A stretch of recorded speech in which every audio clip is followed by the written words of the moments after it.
And welcome back to the EU LCS. Before Unicorns of Blood beat Giants, I asked Kold who was going to win and why, and you said it's going to be me. Did you know you were going to have to steal a Baron to do it? No. But that's a good way to win a game, you know? It's always, the better jungler is always the guy that just steals everything with smite and look good because of smites. Were you a little nervous? Because Unicorns was definitely in control of the game for the majority, but it looked like if Giants got that Baron, it could have turned.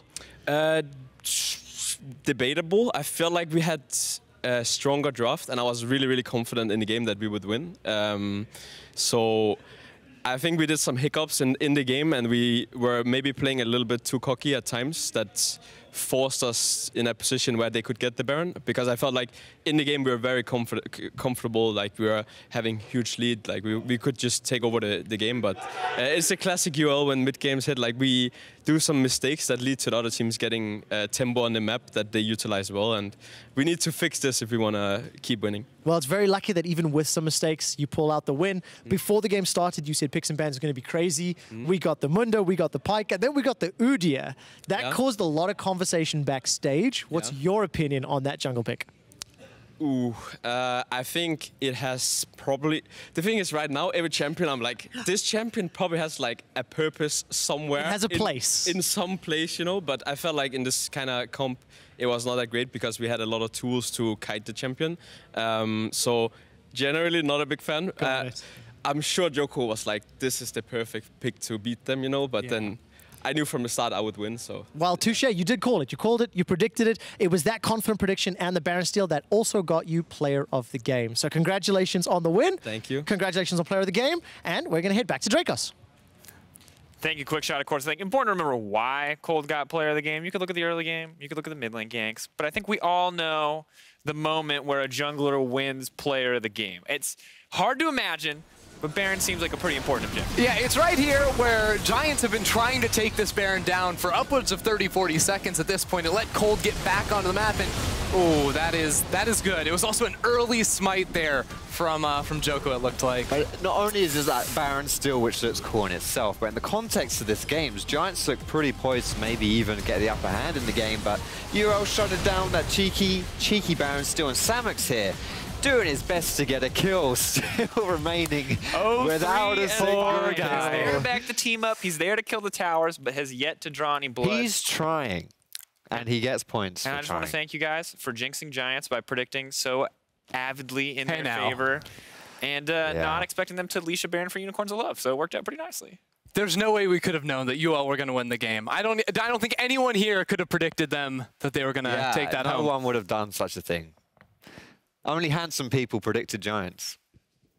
That's cold. All right, let's look ahead towards our next game. Vitality, they're looking to stay undefeated against Roccat, and Vitality coming in hot, safe to say. Won both their games last week, looking like the Vitality we saw early in the spring split. And it's all this early game focus from this team. Specifically, the man on your screen, Attila, and his support, Jactroll, have been absolute monsters down there in the bottom lane, playing the Lux, the Pike, the Heimerdinger, the Fiddlesticks, whatever it is an absolute treat to watch. And it's not just the fact that they're picking these champions, but it's such a different meta to what we were seeing in spring. So huge props to these guys for being able to whip out something different and having success from it. What I want to take a look at, though, from this matchup is the man in the mid lane, Jiizuké. He's not really had the best performance. He did get that Rookie of the Split, and he hasn't really lived up to what he's been showing us in spring. But Vitality is still looking pretty blooming good. So what happens? This is my question. What happens when Jiizuké finally unlocks his final form? What happens to Vitality? Do they transcend into another level? Do they get auto-promoted to the LCK? Who bloody knows? That's the new highest goal any LCS team can achieve, auto-promoted to LCK. And I just love it from the team across the board. People that didn't step up last season so much. Attila now at the forefront, Cabo now at the forefront. Jiizuké, though, still struggling, but it feels like two really big playmakers are going to show up in this match, and it's the support. Jactroll on the Pike. Norskeren showed it last week on the Roccat as well. These guys are looking so crisp when it comes to playmaking. The best part is that they're both playing Pike, making plays on this champion, and really setting up things for their team. Their team, you know, needs someone to put the ignition in, and it's the support role that has really kicked off for both these squads. We just saw a Pyke in the previous matchup as well, and I personally, in this kind of wacky meta, it's a lot of refreshingness coming out. That's not a word.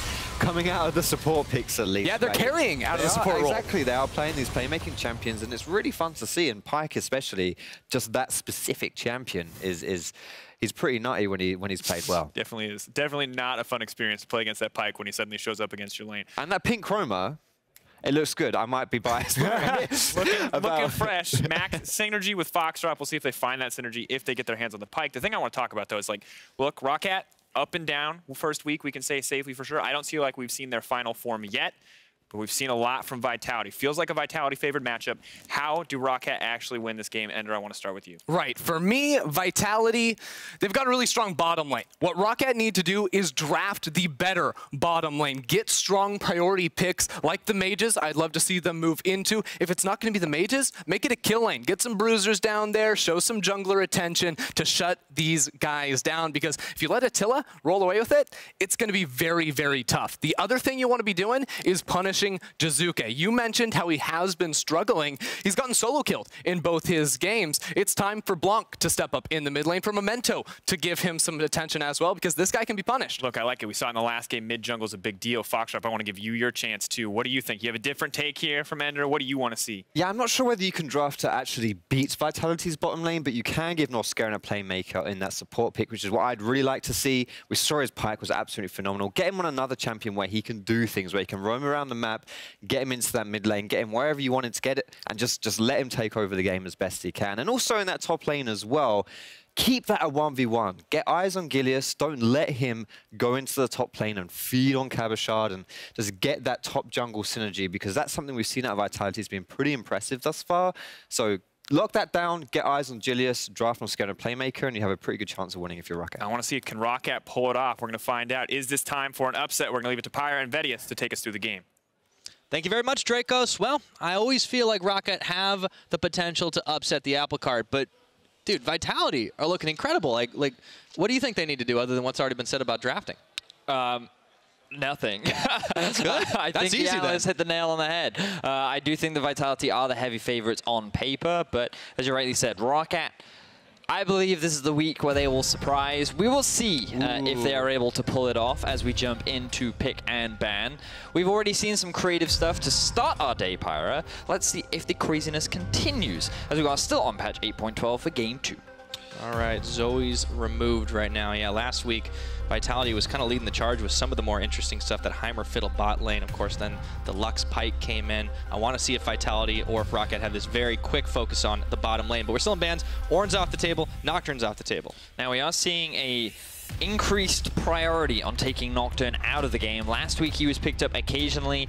This week he seems to be constantly on the ban table. Team saying, we hate the fact that he can be so impactful once he hits level 6. We hate the darkness that lasts for 6 whole seconds, and he's just too strong in the jungle right now. So he's being taken off the board. And Roccat also taking away the Aatrox. Remember, in the last game, Irelia was not prioritized at all. She wasn't picked or banned. Very rare and different to what we saw in week 1. And she didn't have any changes coming into 8.12, and so far she has been left up and available. This to me says that some of the European teams have figured out that there are answers to the Irelia champion. Even though she can be flexed to multiple different roles, she's kind of dropped in priority after the last week of practice. Oh, let's see if that's still the case here.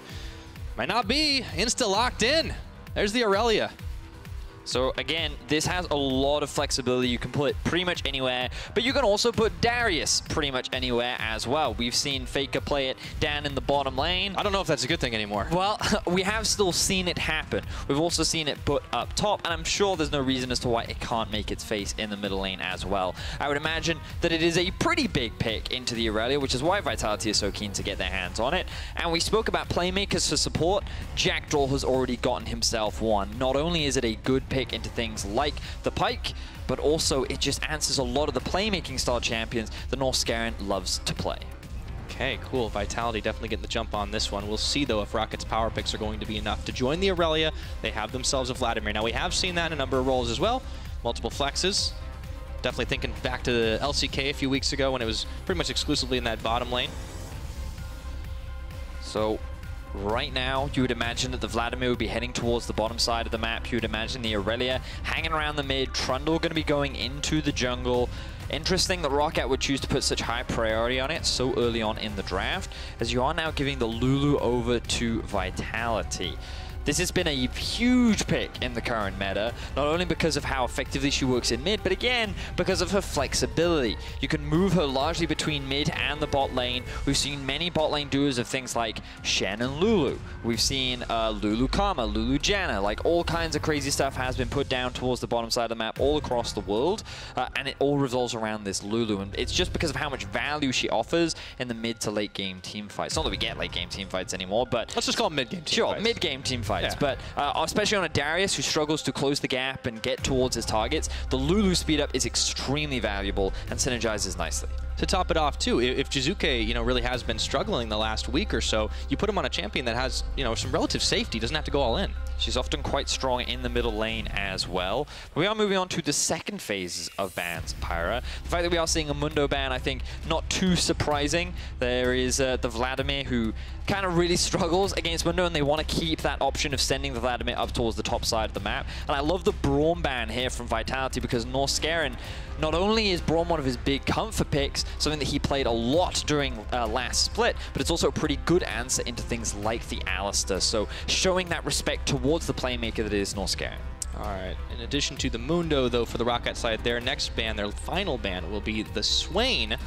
And for Vitality, no hesitation, they lock in the Skarner. And this should be that Gilius pick.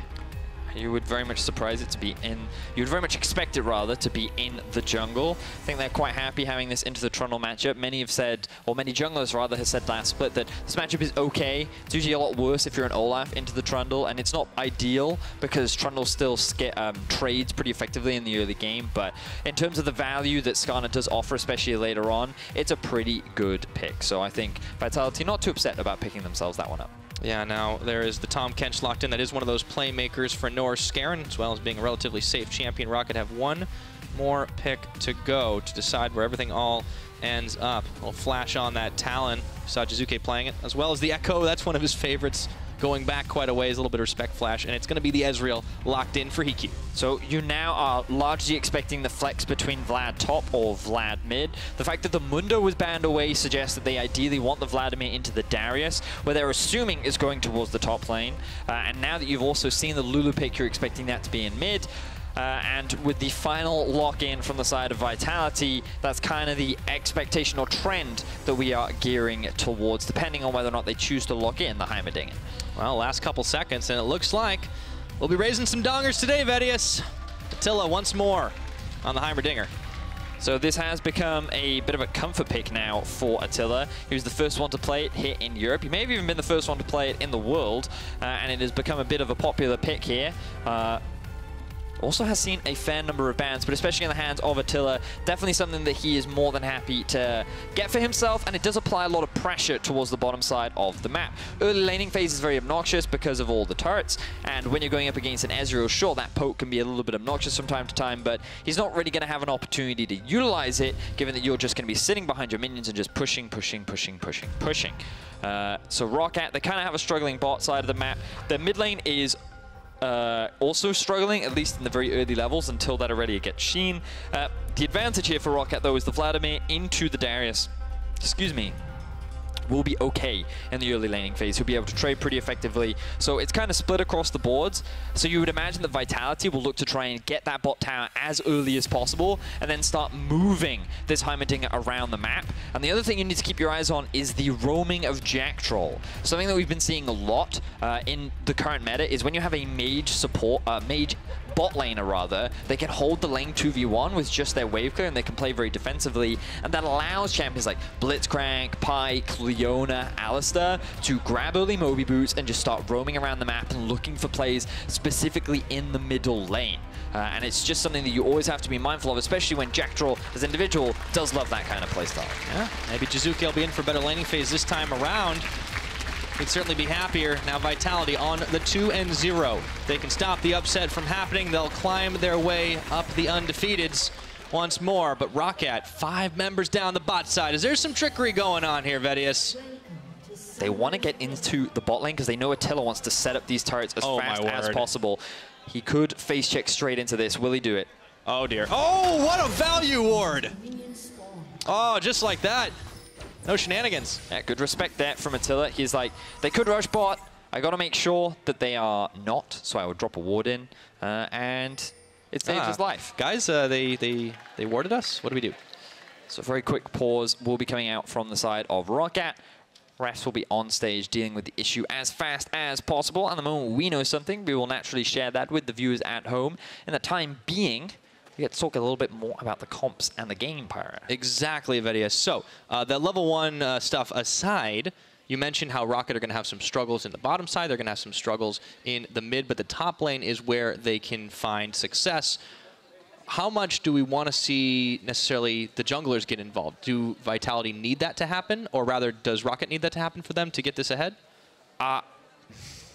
I mean, if you get junglers involved, it always helps. And the one thing you have to be careful of as a Heimer is that because you're constantly pushing, you're usually overextended, which means that the risk of a jungle gank is pretty high. The problem is that Roccat don't actually have a lot of gank setups. Mid lane would be the easiest lane to gank from the side of Roccat because Irelia is pretty mobile and she has decent setup if she can land the skill shots.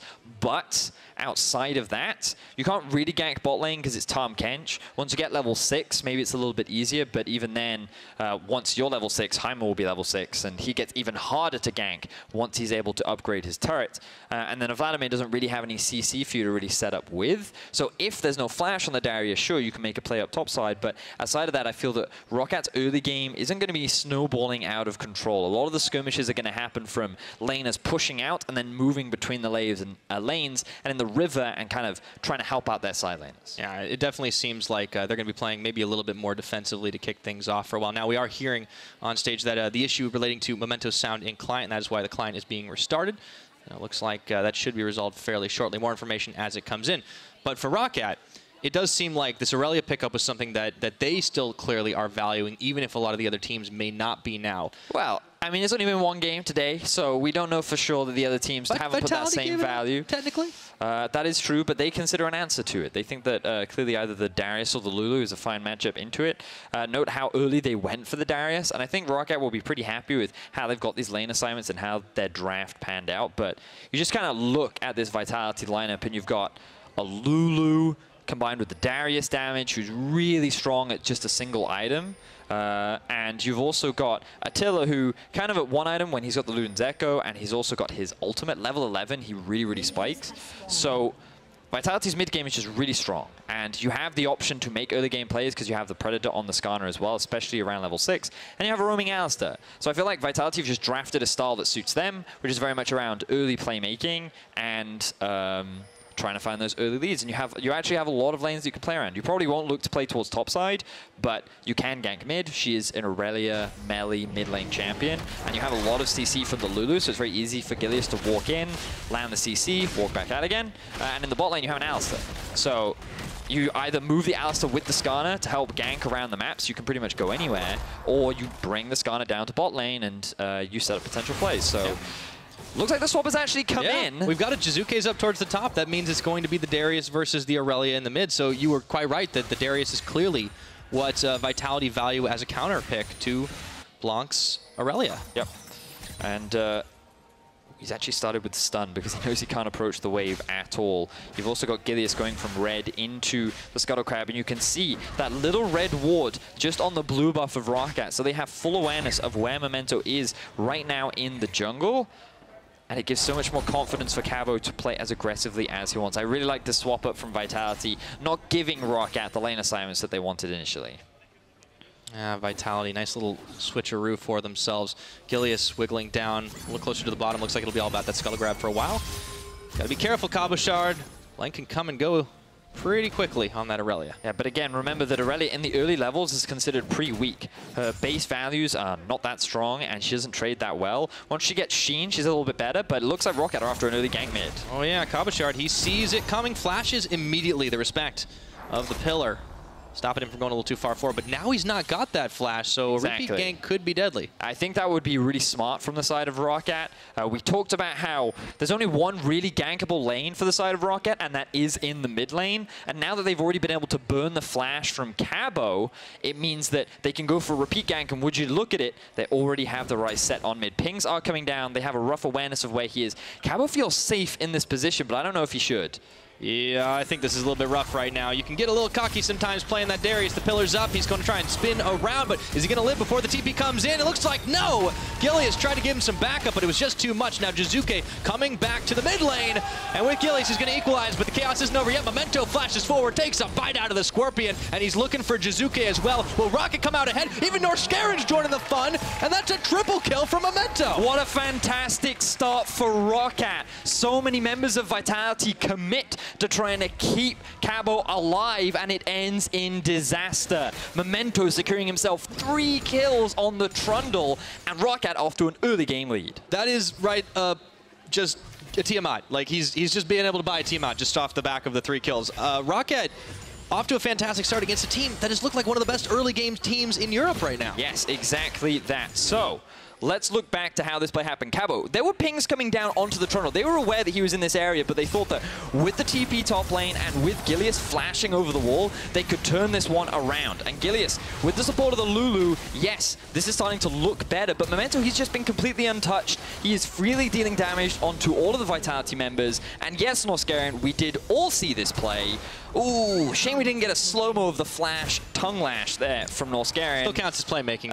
He wasted his flash for nothing. That was an oopsie-daisy if I've ever seen one. But it's all right because he can just dab on the haters as he often likes to do. But still, Roccat off to an early game lead. 3-1 now in their favor. I would love to see them continue repeat ganks towards the middle lane. And Gilius, he needs to be ready to respond to that pressure so that this Blanc on Irelia doesn't get rolling ahead. Yeah, Gilius is going to need that level 6 to have access to the Impale. Really good CC ability for him. We'll check in with some of the other lanes. Prophet getting a little beaten up by Jiizuké for just a bit. And now you can see Gilius hanging around the mid, but it's kind of just babysitting duty. He doesn't really seem to have a whole lot else to do at the moment.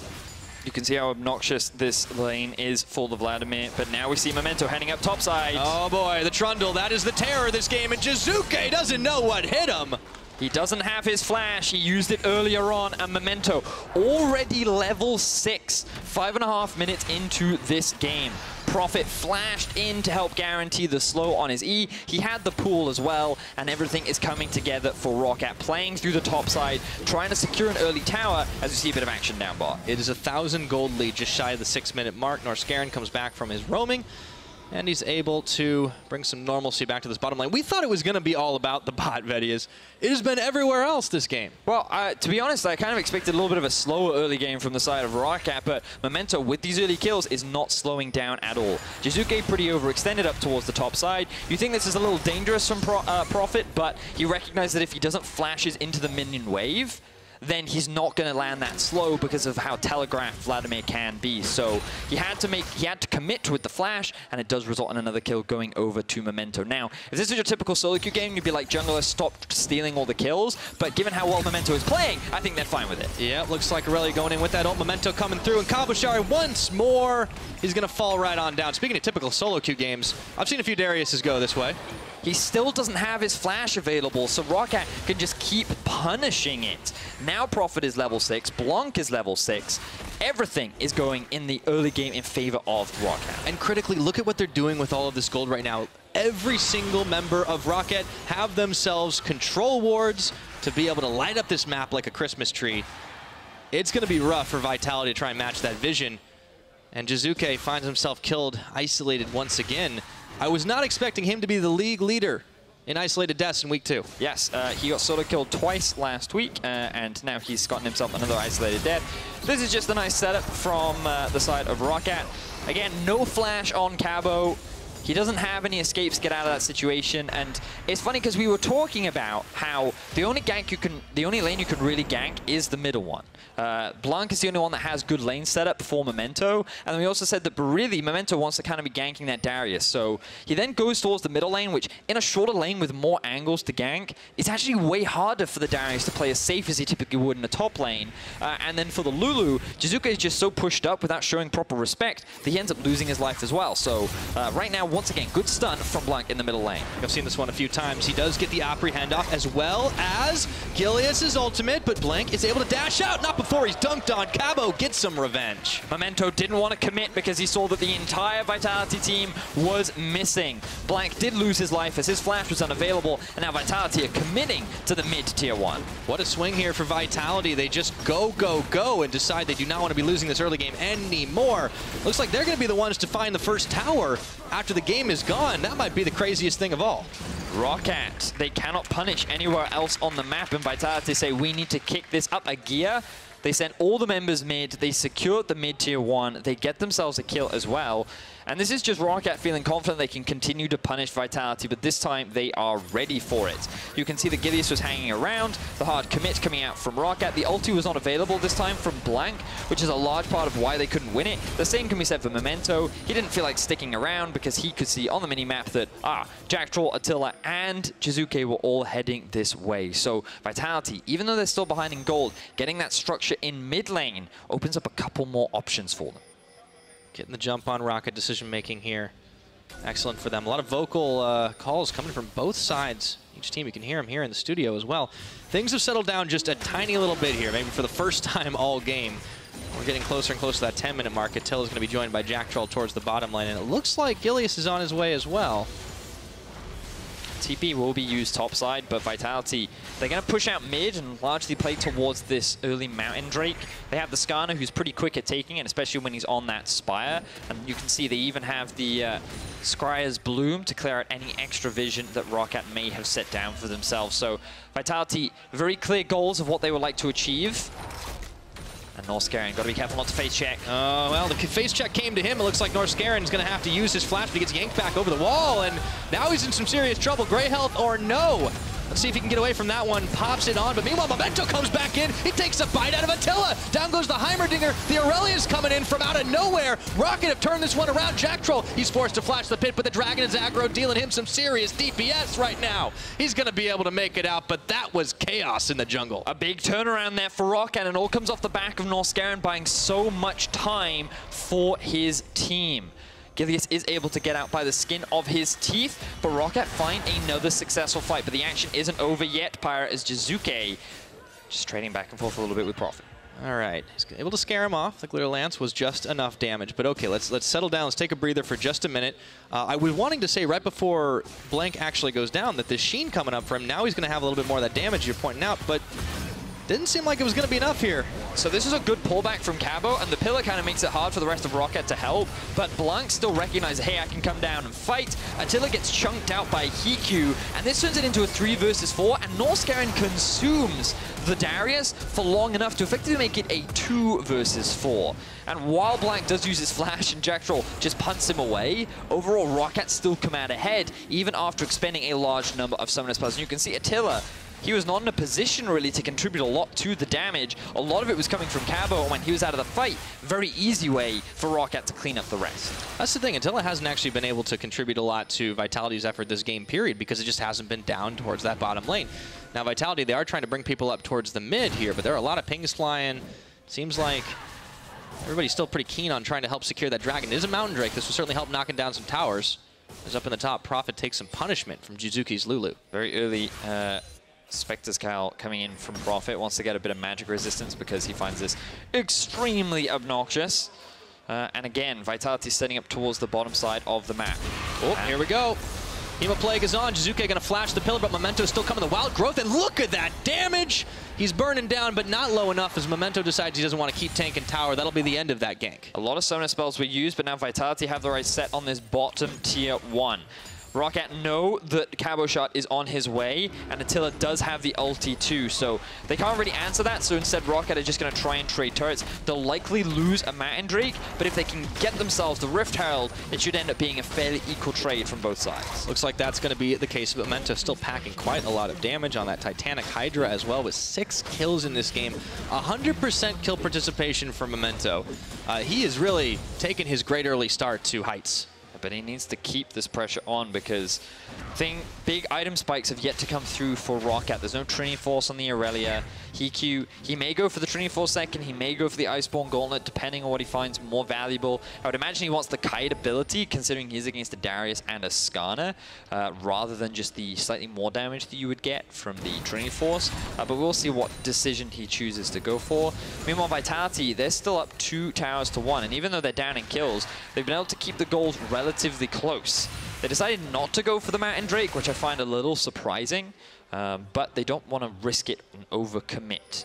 Now, you would imagine that they send Heimerdinger actually up towards the top side of the map, but instead they're going to keep things a little bit even. There is only 1 outer tower left for them to take, and for now, they're not going to overcommit for it. Slow down, wait for the equalization. Now, Cabochard, he picks up his Trinity Force as well, actually earlier ahead of what Blanc was able to do on the other side. And Vitality just trying to keep this one not as fast since they weren't the ones in the driver's seat. Although Jiizuké, he moves forward, looks for HeaQ, forces him to back away. Kind of hard to kill an Ezreal that hasn't used his Arcane Shift. Exactly that. Pyro pings now coming down onto the Mountain Drake. Vitality, remember that coming into the split, many analysts expected them to have a strong performance, given that they've always been a very good early game team, and this meta revolves very much around the early game. Even this is kind of the first time we're seeing them at a deficit so far this split, because their last 2 games have just been such commanding victories. Feels like teams have now had a little bit more time to prep, but also it's just the way in which Roccat have answered. They saw the swap coming in, they saw Cabo in the middle lane, they worked to punish, but now Prophet could be the one getting punished by Vitality. Jactroll knocks Prophet away, and he's going towards the wrong tower with 3 on top. And let's see if they try to give this one over the way of Attila. It looks like Pool's going down, and Attila launching all the rockets he can, but he just doesn't have the damage to deal it. So Gilius finally takes the kill, and it looks like meanwhile Roccat are going to push mid with the Rift Herald. Surprise Prophet chose not to use his ultimate. He could have bought a lot more time if he'd had that extra bit of sustain off the back of it, because the 3-man squad of Skarner, Heimer, and Alistar at this point in the game doesn't really have that much damage. No, so it took them a very long time to really kill Prophet. To be fair, it is his first death of the game. Yes, he overextended just a little bit and he didn't need to die, but Roccat, they get themselves a tower in exchange, and I think that they'll be pretty happy with the outcome overall. Yeah, keeping the gold lead, or at least bringing the gold lead a little bit back up for themselves at the moment and equalizing out on the towers. Roccat, they have to be flying pretty high considering what they've been able to do this game, though. Against a squad like Vitality, who had such incredible early performance, and also, if you think back to it, were just such an incredible performer throughout the split. No, they may not have been able to secure that 3rd place match way back in spring at Copenhagen, but the fact that these guys came in with so many young, talented, but very inexperienced players and do what they did was impressive. So Roccat holding the line against them now that they've got that more experience. Pretty cool stuff to see. And it's interesting because one of the big things coming into this game, you talked about the 3rd place match, and we talked about that they weren't able to secure it. One of the big factors in that was Attila. And while Jiizuké didn't have the best performance, we're still kind of seeing that same performance so far in this split, where Attila's been one of the big carries, where his pressure combined with Jactroll in the bottom lane has been so huge. And you can just see it from the stats that he had from week 1, where his CS differential was absolutely huge. He had a huge early gold lead at the 15-minute mark as well. And he was a large contributor to a lot of the kills with his extremely high kill participation. So he was where a lot of the leads were coming from, the early advantages they built in the bottom lane, but that's not where this game has gone. He's actually behind in farm against HeaQ. He actually is sitting on a death so far in this game, and this is one of the big difference makers, because when Jiizuké isn't that big carry that the team plays through, and when your bot lane is kind of being shut down, it gives the opportunity for other teams to find those advantages. And with Memento finding those big plays in the middle lane, and given the fact that Attila and Jactroll weren't running away with the game, Roccat are in a great spot. Speaking of running away with it, the Flash and the Impale is going to find Blanc, and now Norskeren is bringing friends to the party, but it's just more blood for the Blood God. Down goes 2 members of Roccat. It's a double kill for Jiizuké, and now Vitality marching on bottom tower with 5. Norskeren brought HeaQ down to try and turn the favor of the fight, but Roccat did not realize that all 5 members were there from Vitality, and finally, Attila was able to show up with the Heimerdinger. Everything came into fruition, and Vitality, they retake the gold lead. Yeah, that was unfortunate moves by Roccat. Blanc was dead to rights no matter what. Let's take a look at it again. So he doesn't see this happening. Gilius comes in and he thinks in this situation, oh, it's just a 2 versus 1. Then with Norskeren hit, they think this is great. But there's Jiizuké, Attila doing so much damage from over the wall as well. This is just a prime and easy setup for Vitality to just crush the multiple members of Roccat. Huge props between Jiizuké and Jactroll for setting up a bit of a bouncy house there on the Wild Growth Alistar. Not a lot Roccat could really do once the damage started coming in, so now the question is answered. That's where Vitality are going to have it. Roccat, though, keen to respond in the mid lane. Maybe we get ourselves a 5v5 here. I don't know if Vitality want that. I feel like Vitality's 5v5 is actually pretty strong, but you got to say the same for Roccat when you have things like the Irelia, one of the best team fighters in the game right now, given the AoE ult that she does have that can really reduce a lot of the damage and the sheer amount of mobility and damage she can throw at, especially with the Tree Force finish. You think about mid-game champions as well. Vladimir, once he's now he's completed the Proto Belt, his ulti really enhances a lot of the damage in these mid-game fights too. So I think Roccat will be quite happy to take a fight. But Vitality, they're no slouches either way. The Darius, pretty insane in these fights, especially if he can fully stack his passive. You have a Heimer in there as well. And Vitality, they're just grouping up a lot more this game. They've now grouped up towards the top side, sieging onto this tower. And Roccat, one of the big things about their comp is they actually don't have a lot of wave clear. So when Vitality use numbers to just brute force a tower, unless Roccat choose to hard engage, there's very little that they can do about it. Yeah. Showing some versatility, though, for Vitality, not trying to stick to the same style where they were, you know, out-muscling and also just finding a lot of split push. This is what we saw out of them when Cabochard was playing the Aatrox last week. They got him ahead reasonably well and just dragged opponents across the map. Now as the 5v5 is coming in, now Attila's got to watch himself. He tanks up the True Shot barrage, flashes over the wall. Vitality trying to make a great escape, but they've got to be careful. There's a lot of poke. Roccat, as you mentioned, keen to get the fight. Jactroll having to flash out of the Vanguard's edge, and Roccat now the ones pushing down mid. So Roccat, they don't have their full 5-man squad, but given the HP of the turret, they thought they could siege, but Vitality do have a decent amount of wave clear with the Heimerdinger and the Lulu. They will be able to slow down the push, and when you think about Roccat being in a 7 to 3 kill advantage, you would expect Roccat to be dictating so much more of the pace of this game, but Vitality have been the proactive ones. They've been the ones challenging Roccat in every step of the way, and they've been finding ways to try and get back into this game, and it has been working. Memento, even though he's 6-0-1, does not feel as scary as he did in the early game, and Vitality are not afraid to play into it. So how much of that has to do with Memento maybe playing a little more, or a little less like active in trying to force some of these fights? And how much of it is the Trundle? I really don't think it's much to do with Memento at all. I just feel that a large of it is Vitality and the way in which they're just applying pressure. They recognize, okay, our mid is struggling, let's just group and force. And now Norskeren face check. They're grouping and forcing. Norskeren, he's flashed over. There's the gray health coming in, but oh, HeaQ just barely gets away from the impale, and now Gilius is kind of fed over the way of Roccat. Let's see if they can take this fight. Pulled in 2-man apprehend, knocked and bopped around, but Vitality have found themselves a second win, or have they? Chunked out by the True Shot barrage to back and forth. The fair flash bash and crash, and it looks like they're turning around once again with Cabochard. There's the double. Stolen away on that triple kill. Jactroll's going to pick that one up, but he gets one all the same. And Yamato Cannon, he likes exactly what he's seeing. Give him the old 1-2. And Cabo with the huge turnaround right there. Things were looking dire as Blanc dives onto the backline and takes out some of the support from Vitality, but in that choke point, in that situation, Darius thrives. So Norskeren takes the brunt of the damage. Gilius isn't quite able to ult in HeaQ, and he's the one that kind of gets shut out very quickly. Then they chase into all these Heimer turrets who are just freely dishing damage off, and you can see the power of the polymorph here as well. But then just keep your eyes on Cabochard. He's not focused at all. He gets that first kill. He's fully stacked on the passive. He has his ult up as well, and he just cleans up the rest of the fight.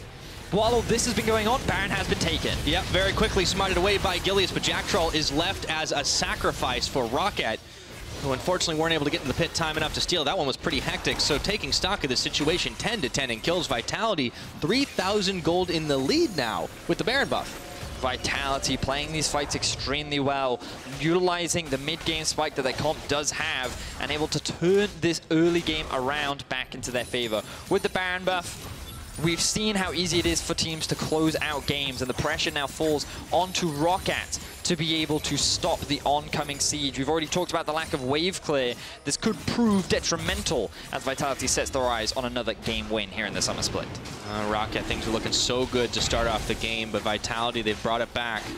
See if they're able to keep this one going. The Mountain Dragon should fall. Not a whole lot Roccat can do to try and contest this. But what an incredible performance in those team fights by Vitality. I mean, that one in the mid lane could have gone, honestly, either way. But those Heimer turrets and what Cabochard was dishing was the difference maker. It was the fact that Roccat just so hard committed to the fights. They dived onto the backline that Vitality didn't really have to do much. Well, it's very difficult for them to close. They kind of have to just run at their opponents or hope that they come into them, and that's exactly what Roccat did. So the Darius is in range of everyone. He could just freely dunk and dish out the damage as much as he needed, and then they were able to get a successful fight. Now they have their eyes set on this mid-tier 2. Roccat kind of forced to concede it as the siege does continue from Vitality.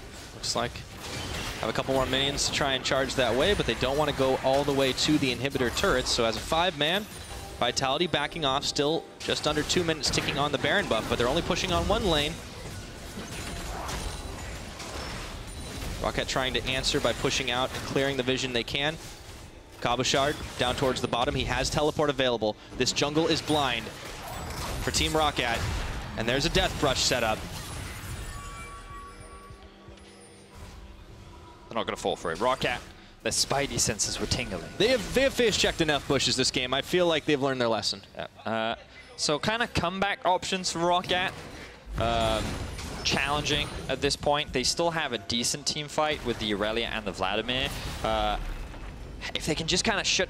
it's difficult because you kind of want to shut down the Darius as quickly as possible, but with the comp that's built around him, it's very hard to just insta-kill him, especially with the Steraks there. So... a well-executed fight is kind of what Roccat need, but it's going to be very challenging given the situation they're in. Here we go. Well, let's see how well-executed this fight is as well. They found Jiizuké, forcing him to flee away. Meanwhile, Jactroll taking up the rest of the run of the damage. Gilius, he's going to not be able to pick one because Prophet gets swallowed up by Norskeren, and everybody backs away. Too close for comfort. So how many ults were used? That's the big thing. Attila still has his available, same for Cabo. The TP is available, so he's likely just going to TP back into the fight, ready for another go as Blanc slowly gets chipped out by Vitality. So does this tower. Looks like that one's going to fall. Roccat forced to concede once again. Jactroll gets a knock-up on the Norskeren, and he's going to get deleted before he can even pop his gray health. Vitality set their sights on the inhib, start to crack that base right open, and Roccat left reeling.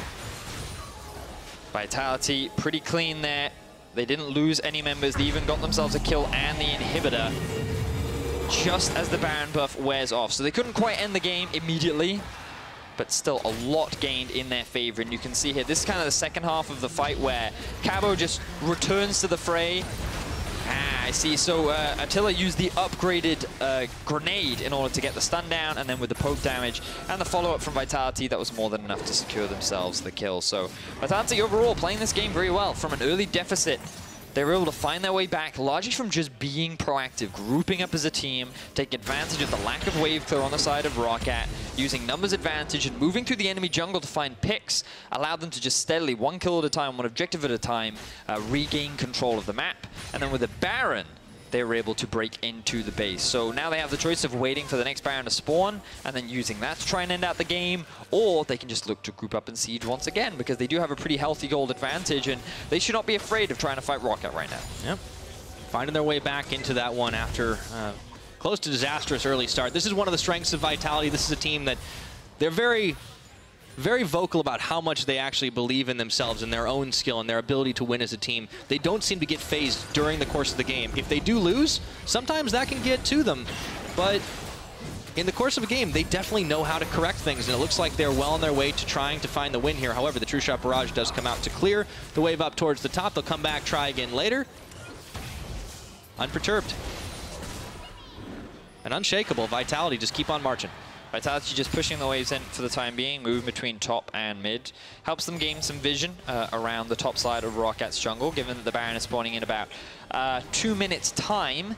They're going to use a lot of their wards now, then go back to base reset, and then they'll use the pressure that they've gained from this deep vision to then make it easier to then move into the river and gain control of that area. So just a lot of pushing right now for the time being, and then when they're ready, they'll reset and set their eyes on the big purple one.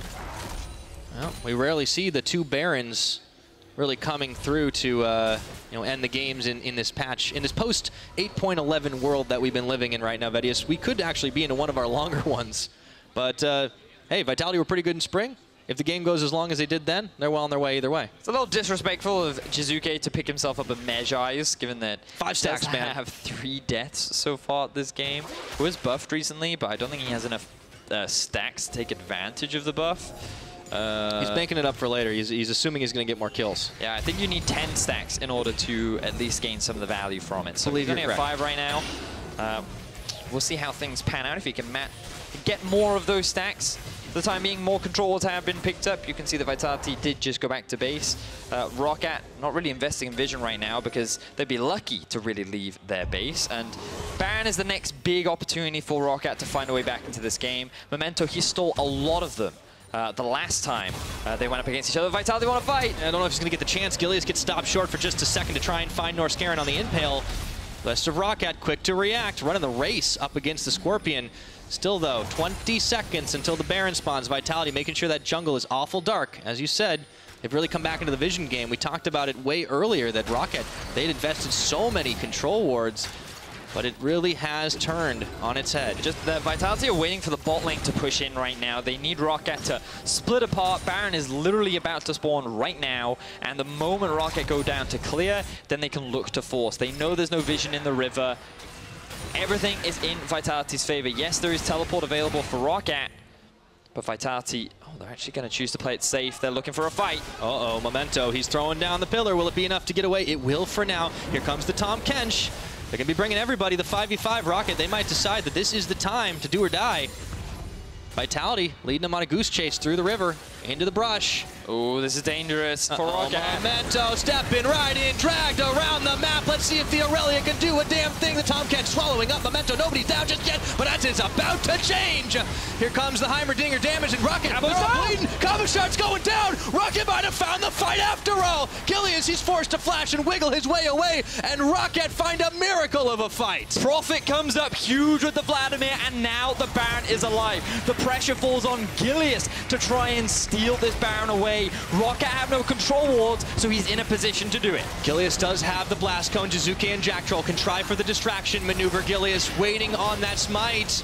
Prophet really low here, so is the Baron. Here comes Jactroll. Looks like they're going to find the damage. Gilius, can he be the hero? He steals it away! Gilius stopping the damage short. Jiizuké trying to get away with the Baron, and HeaQ's going to make sure it doesn't happen, but the game continues. Oh my word. Roccat find the fight. They lose the Baron, but no one on Vitality gets it. Let's see how this plays out. A lot of resources were put onto Memento to try and shut him down, while Vladimir and HeaQ were largely untouched. HeaQ then gets a huge ulti onto all the members, and then look at the damage from Prophet.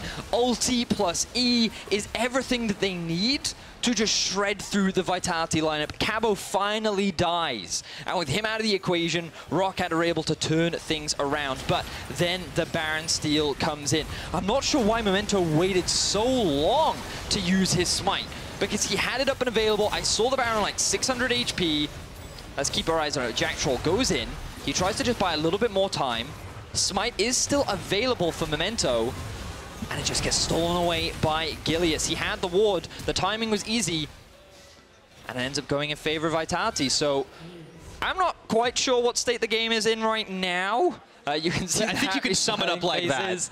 Of Vitality, but these fights are going to be exciting. No Baron now available. No one has it. Vitality got the gold, but overall, the gold is pretty even between the two teams. The bot inhib has respawned, and you can see how pivotal Prophet will be in the upcoming fights. He has now finished the Void Staff and Morello, and those will be big, big factors in determining if Roccat can get themselves the win today.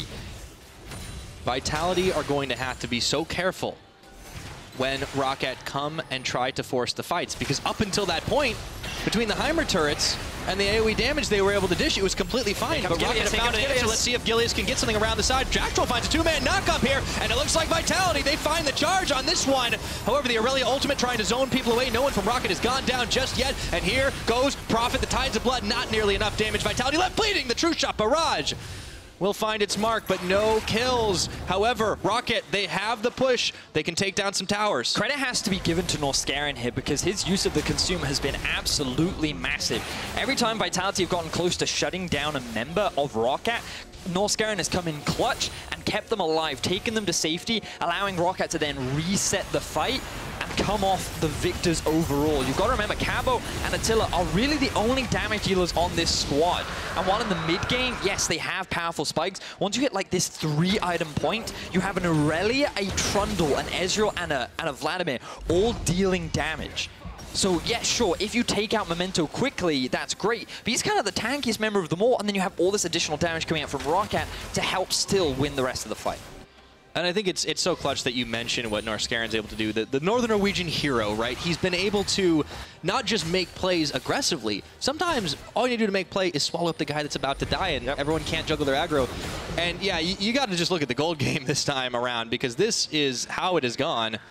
Pretty ridiculous. Yeah, definitely an up and down performance this game. It's made it exciting to watch though, Pyra. 27 kills so far. We're almost North America right now. We haven't quite reached that point yet. We're not that level of Cloud Fiesta. No, not quite. So grouping up mid from Roccat right now as Vitality look to clear bot. Remember, no Baron for the teams to play around, no Dragon either. So just a lot of grouping and pushing, grouping and pushing. A lot of outer towers have also been taken down, so it's really only the base ones left to try and secure. And Roccat, they have position on this mid-tier 3, but Vitality do not want to give it up for free. For Roccat, a win here would be so big considering they've not been able to find the consistency at the start of the split. We mentioned it earlier, night and day performance. And last week against G2, against H2K, we saw them look good, we saw them look bad. Right now, they have found quite a lot of both, but they've come back into this game in what has been such a swing. But they're playing it very carefully. Extremely close on the gold game. Extremely close in the kills. 7-5 in towers. Their inhib, of course, being back up. And I feel like it's going to come down to another Baron play. I mean, I think it's just going to come down to one big fight. Look at the damage this Ezreal has thrown out so far in this game. He has been dishing out a lot of poke, and HeaQ, his positioning has been very optimal in a lot of these fights. Only one death so far, but a current KD of 6, 1, and 4. You know, he's kind of been, I don't want to give him all the credit because I feel like Prophet has been the one winning the fights, but you've got to recognize that HeaQ has not been a slouch on the backline. Yeah, the poke is definitely quite valuable. I mean, it's a very apt name for him. HeaQ quite a lot, actually. So he's been able to find not only that, the true shot barrage damage has been key to one of the few wave clear mechanisms that Roccat actually have to try and stall this out, and this is why you see not more than just the one inhibitor down bot broken. Just wanted you to know that you kind of broke my soul a little bit with that joke, and excellent. While it was witty and effective, that hurt. But it was funny if you're not me. So congratulations, Pyra. I don't know how to respond to that. Freak would appreciate it, I'm sure. Yeah. All right. HeaQ a lot, really. Wow. Anyway. See, you laughed at your own joke. It was yours. I laughed at your response because I have no idea what else to do. So the 608 Trundle still has 6 kills. Remember, he had those kills at like 10 minutes into the game and hasn't been able to find another one since. Instead, he moved to support bot. He's been trying to spread the kills and gold out a little bit more. That will be very valuable as the Baron is now spawning in about a minute's time. We're approaching 4 items for many members of Roccat, and the same can be said for Vitality. Jiizuké level 16. Level 16's hit across the board, really, which is very, very valuable because it does mean 3 points in your ultimate, which is always going to be a useful thing to have. So both teams now just playing for priority. Roccat will push in the middle lane. The bot is stacking up a huge wave and is slow pushing in favor of Roccat as well, but the same can be said for Vitality in the top side of the map. This will allow Roccat to get a bit of deep vision around the Baron, though, on the top side, even though they do not have the pushing wave. So when the Baron spawns, they can either look for a pick, or they can just rush the Baron down. Remember, they have a lot of damage dealers, so this Baron will drop pretty quickly for the side of Roccat. And Vitality, they just kind of want to kill, ideally, the Vladimir as quickly as possible. But with the pool and with the consume from the Tahm Kench, it's going to be challenging for the Gilius to pull that one off. Yeah, easier said than done for sure. Memento showing face, but of course he is not going to be alone. The dance around the mid lane continues. There's the pillar. Gilius wraps around the side. Jactroll isolated from the team. Let's see if they can get the pick. He's a pretty tanky cow right now, but he had to burn his ultimate, and there's 3 seconds on the Baron. That is huge for Roccat. Vitality, they're going to lose one of their big frontliners. And now they're going to be a little bit more afraid to engage. Remember, look at these minion waves. Big wave pushing in the bottom side of the map for Roccat. They have priority over mid and the deep vision to move towards the Baron. And even though the top wave isn't pushing in their favor, they don't worry about it for the time being. They have their eyes set on this Baron. Vitality, will they face check? No, they use their wards. Smart. Very, very good. Blanc does take some damage, poked out by Vitality. Roccat have to be careful. The way that they move, they could get caught up, and we've seen them fight in choke points earlier in this game. Didn't go so well for them. So the thing is here, Vitality just stayed mid. They didn't bother to face check to enable getting to the wave much faster and then getting priority. So now they're the ones that are able to clear a lot of the vision. They're even able to get themselves the Scuttle Crab, which is a nice pickup there for Vitality. Will give them a little bit more comfort and security around this Baron, but they will lose a tower towards the bottom side of the map. The gold doesn't really mean a huge amount as we approach this point in the game.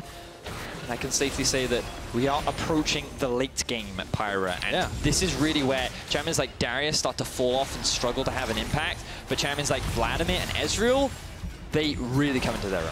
Yeah, the late game exists after all. Who'd have thunk it? 38 minutes now on the clock. As you pointed out, the gold very even. Doesn't matter as much if the changes happen. Now there is the Scuttle Vision secured, as well as the Skarner Shrine. This is in full sight for Vitality. However, it's not the only objective on the map. The Baron might be live, but the Elder Dragon is coming up. Vitality have 2 mountains. Now the Baron has been started. Gilius doesn't know what he wants to do. TP coming in from Cabochard. This is going to be the big game-deciding fight, Pyra. All right, peel away from the Baron. Roccat decide they don't want to take it right here.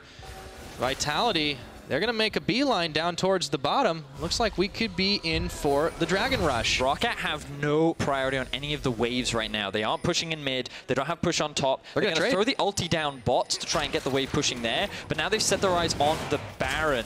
Vitality, they're going to divide their resources up, and they're going to try and have these 3 members stall the Baron out. If Vitality can pull this off, this will be the game. Oh, this is risky. Here we go. The Irelia Blade Surge going in. Gilius is able to make it out of harm's way. But the Dragon does get taken. Attila comes up. Now Gilius turns around, tries to find the pick on a Prophet, but he pulls away. Alistar coming around the side. Jactroll, he does have his ultimate back up and available.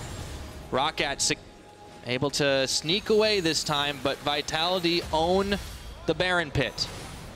That was extremely good decision-making there from Vitality. As 3 members, they're able to stop the Roccat Baron and secure themselves the Elder.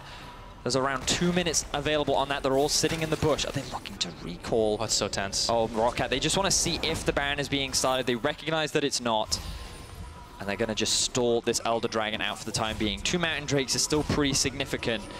But such a close game. We have not had a kill in a while now, Pyra. But it is still very tense between the 2 teams. So here's a question. Do Vitality try to use this Elder Drake empowered dragon pushing to like knock down, well, just march down the mid lane or the top lane, or they just force the Baron? Baron is the easier objective, because right now with the Elder Dragon, you want to fight. You want to force the enemy into a position where you can take advantage of the bonus damage that you will get from this Elder. So you can see they're just clearing out all of the vision in the river, they're pushing out mid lane, and they're saying, Roccat, if you want this Baron, you have to come and fight us for it, and we are more than happy to do it. And they turn it right around, looking for Memento. Looks like that kill's gonna happen right away. The shutdown, Attila finds a huge one, and it looks like the Irelia coming in, gonna get pushed back time and time again, knocked and bopped and left and right, and Gilius and Cabochard finding their way out of harm's way after finding 1 or 2 more shots. Those Heimer turrets are coming up huge. Roccat, they lose 1 member, and that will be all, but Vitality don't feel healthy enough to go right back to the Baron. Well, they do have the Heimerdinger, and they have a Skarner to tank this one up. I feel like that they could start it if they wanted to. Teleport. And here comes the TP in from Jiizuké. No jungler on the side of Roccat. Vitality almost certainly going to guarantee the Baron. There's all that bonus damage coming up in spades. 3 members is all it's going to take to fire down the Baron. The 3rd one of the game. Vitality picked this up, and they finally have it on all 5. And with the Elder Drake running out shortly, this is exactly the objective that they need in Memento. He was not expecting the bush. Norskeren couldn't get in because Jactroll zones him away, and there was no save opportunity. If Memento had lived, this could have potentially been a huge fight win for Roccat, but individual members of Vitality stepping up clutch and allowing themselves to get the kill needed in order to secure themselves the Baron. I like how Blanc just kept getting bouncered out of that fight, like over and over again. He was still dishing damage, but kudos to Vitality to just focus on him to actually knock him away time and again. A full build on Attila, level 18, the Baron buff in tow.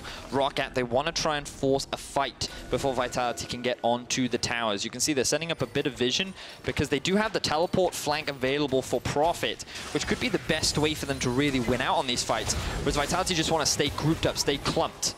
Have this Lulu keep those members protected while the Darius dishes out the damage, and this late game Heimer is free to just shred through the opposition with the turrets that he set up. Not to mention, if anyone steps too close, Gilius can basically just turn on the Predator and grab somebody away. That'll effectively end this game if it's going to be a priority target. Like Profit, however, he still has Pool. Easy enough for him to try and dodge away. Now, 2 minutes still ticking on the Baron buff. Waves pushing, fortunately, for Roccat. About in the middle of the map right now, but here comes the big wave of minions in the mid. Do they have the damage to take down the tower? Heimer turrets getting set up. Jactroll trying to roam around. There's that True Shot barrage. It takes a bite out of the wave, but there's still Baron Empowered Canyon minion firing down. Just not quite enough, and Vitality do not want to full commit to this one. Yeah, Gilius just body blocking for the cannon right now, which is just hitting away on the minions. Look at how they stand in the way. They know they can't do anything about it. Roccat will freely give up this tower, and Vitality likely on track to secure themselves 2 inhibitors unless Roccat can find a fight right now. Desperation for Roccat to try and get back into this game, but we've seen them beat the odds and come out ahead in some of these fights. It has been such a long back and forth. This is one of those games that really tests your limits as a player. If you can come back, if you can survive the heartbreak of having a lead like Roccat had early on evaporate, and take advantage of the fact that you should have some better scaling here if only you can get in with Profit and dish that AoE damage. Well, gold pretty much means very little right now, sure. Final items yet to come out for a couple of members, but for Vitality, they're feeling pretty good. Triple cannon wave in the bottom lane. That will quickly melt through. Cabochard using the Righteous Glory. Just trying to scare Roccat away. It's all about that objective game. The 2 Mountain Drakes certainly paid their dues in this game. So Roccat, they just see their base cut through, but it's guerrilla warfare, Vitality. They want to hit and run. Yeah, there are just so many minions as well that Roccat don't feel comfortable trying to fight in that many members. The Empowered Baron Recall also taking Vitality to safety, and Roccat were too afraid to force the fight. 2 inhibitors go down. Vitality quickly grouping up to try and secure themselves the 3rd. And Roccat, they have to go for a last-ditch effort fight if they want to have a chance of winning this game, because Vitality, they just have to wait. With 2 super minions, or 2 inhibitors down, it's only a matter of time before the minions start crashing down on towards the Nexus turrets. You have so much poke and siege with both the Lulu and the Heimerdinger that Vitality really don't need to do very much aside from avoid getting engaged on by this Roccat squad. Now, Roccat have been able to find a couple of engages on him this game, but it hasn't worked out well for them the last several attempts. So Vitality, let's see if they can be as clean as their reputation has suggested and make this one a 3-0. Here comes the Vladimir. This is the desperation fight for Roccat. Will they find it? Jactroll, he's going to get stunned up. The damage, it's not quite enough, but they're still making moves. In goes Blanc, but he gets knocked to one side. However, Norskeren is going to be able to get the finishing blow onto Jactroll, but Vitality turning it right back around in a 4v5 scenario. Cabochard, there's that Darius falling off. Not enough damage, and the dunk is denied. Roccat still lead the charge, and that's going to be 1 Blade Surge and a 2nd one, and Blanc is coming up big on this. Roccat with a huge team fight once again, and look at those death timers. Nearly a full minute before the main damage dealers of Vitality are alive, and while the base is in tatters, Roccat have their eyes set on the base of Vitality. Roccat are even able to save their base turrets at this point, and they're marching up towards the top with 3 members. This is going to be rough. Profit has teleport as well. It is only Gilius left to defend for another 12 seconds. This is it. Roccat, if you're going to end the game, this is going to be your best opportunity to do so. Memento will tank the tower. They have their eyes set on the Nexus. Roccat, can they make the comeback for what has been a huge up and down game a reality? You have absolutely spoken true here, Vedius. Jactroll comes back up at a very clutch time, but Rockets have their sights set on the Nexus. Norskeren swallows up Jactroll, just buying a little bit of time here, and they don't need to win this fight. They just need that Nexus, and Roccat in a roller coaster finish the fight. 1 fight, and Roccat go from base to base and end the game. I cannot believe what we just saw in 46.5 minutes. holding their nerve. Oh, the frustration for Vitality, they had everything. The last thing they needed to do was not get engaged on, and while things were looking optimistic, Roccat was so resilient. They had their eyes set on that fight. They hard committed. They found the win. They killed 4 of the 5 members, and they just said, go, go, go. We can get the game. They rushed it down. They didn't care about the kills. And after what was such a back and forth game, Roccat come out as victors. They can hold their heads high. After a mixed performance in week number 1, they come out the gates here. And they prove it doesn't matter what opponent they're going to be up against. Roccat always have that upset potential. Disappointment from the Vitality members. They had this game for a long time, but Roccat just said, no, you will not close. Yeah, I mean, the thing for Vitality is they fell behind early. They were extremely proactive, and they played around their mid-game spike very effectively. But then just one poorly executed fight around the Baron area where Roccat were able to find the fight. Even then, Vitality steal away the Baron. And if they had lost that, then maybe Roccat could have snowballed into a much earlier win. But because of that steal, there was no objective to play around for 7 whole minutes. So it was just a constant back and forth, back and forth. And then when it came to a reset, both Elder and Baron were set up. Vitality played the map better. They secured the Elder, they secured the Baron, they found the successful picks. But then it was just Roccat saying, okay, when we get to fight you on our terms, when we get to fight you in a situation that favors us, that is what will come out on top. And they were able to finally do it. What a great game that was, Pirate. It was, and to top it all off, we have that incredible base defense to turn it around. We're going to take a look at that one more time. Brought to you by Acer Predator. So this was the final fight, and the pillar there from Memento is huge because it locks Jiizuké into an unoptimal position, and Cabo isn't on the front line to dish damage. Jactroll is basically out of the fight, but the time things start. And look at Attila. He uses the upgraded grenade rather than the turret, so there's no damage coming out from the side of Vitality, whereas there are 4 damage dealers on the side of Roccat. Everything goes in their favor, all off the back of just a smart engage, and there was just Vitality weren't in a position to really get their damage out, while Roccat was able to get everything that they needed. And then they just rushed down the base in order to find themselves. It was not a clean win, but it is a win nonetheless. Hey, you'll take that notch at the end of the day. And honestly, there was so many impressive performances on both sides of the map, but when we're seeing that last play, looking at how the Irelia was able to just pretty much mop up everybody, I mean, this has got to be one of the reasons why people have been considering it such a high-tier picker ban. I mean, for me, like, Prophet was a huge factor in a lot of these late-game fights. You can see his damage contribution was huge. HeaQ as well. Just his positioning in fights was great. And this is something that we said a lot about him last split, where he just came across as inconsistent, because sometimes he would just go off, and his positioning was amazing, his damage was good, everything about him looked great, and then the next game he goes 0-6 on Kalista, and you'd be like, if only he could just find an essence of consistency. Now, week 2 in, he had a great game. We just have to hope now that for Roccat, he can maintain that throughout the rest of the split, because there is still a long season left to come. And after Roccat did make playoffs last season, they want to aim for bigger and brighter things this split. Absolutely, but of course, so many guys stepping up, I feel like it's kind of hard to call who was the standout performer. So we're going to let you guys do it. If you have a favorite, be sure to vote for Player of the Game at LOL Esports on Twitter. Your choices now are HeaQ, Prophet, and Blanc. Again, that's a hard call, man. Yeah, it certainly is. I think there were so many good performances, but I get to chuck in a quick humble brag as the only analyst to predict Roccat to get themselves the win today out of everyone. So on that happy note, why don't we do the toss? Okay, for more on Rockat's win, let's check in with Quickshot and the jungler. Thank you very much. Not my player of the game, because I would have voted for Memento. Dude, you came off stage, you were buzzing, you were shaking. Yeah. Base to base after one team fight. Why was it so crazy at the end? I mean, I think we all had in mind that we wanted to give them like a sense of what we felt last time we faced them when they backdoored us. We wanted them to feel the same, you know. It's all about the revenge. About the revenge. I'm sure that wasn't the strategy coming into the game. That's all we talked about. You know, there was no draft, there was nothing. We just talked about the revenge. Listen, Memento, you went, I think, 5-0 or 6-0 to start the game. Yeah. And I was asking some questions backstage, like, is Trundle the dude that you want to be that fed when you have so many carries around you? I mean, how is the comms going early game when everyone's yelling Memento KS, bro? I mean, I didn't actually mean to take the kills, because I think on Trundle is kind of garbage to have the kills. I just ended up like last hitting every kill, so I guess I'm the carry. Okay, well, let's stop and talk about the game.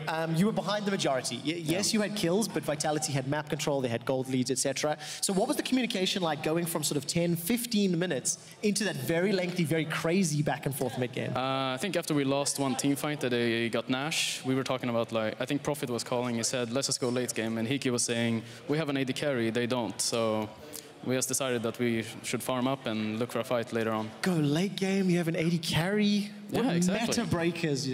Anyways, listen, Memento, congratulations on the win. Thank you. I do have one last question for you, looking forward. G2 will be taking on Schalke 04. Who's going to win this game and why? I think G2 are going to win pretty hard. I think they're just above everyone else's level at this point. Well, definitely got some smiles from Wonder behind you. Congratulations, Memento, on the win. We're going to an ad break. When we come back, G2 take on Schalke. And it's important for you guys to check that stream out because we're on our twitch.tv/RiotGames2. We're also going to have the POV stream for perks. So anyways, we'll see you after the break.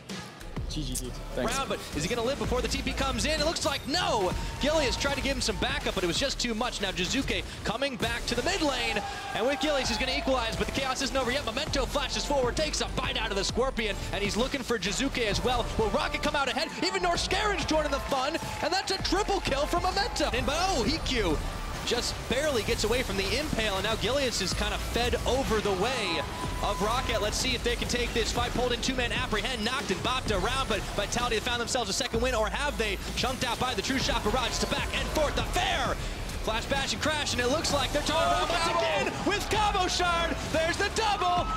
Stolen away on that triple kill. Jactroll's gonna pick that one up, but he gets one all the same. Whoa! Nice! Cabo! Go, go, go, go, go, go, go! Go! Woohoo! He's low. He's dying, he's dying. Can we dash? Can we dash? We can dash, no?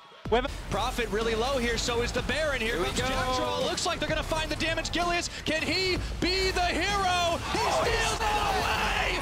Gilius! Scenario, Cabochard, there's a Darius falling off, not enough damage, and the dunk is denied! Roccat still lead the charge, and that's going to be one Blade Surge, and a second one, and Blanc is coming up big on this.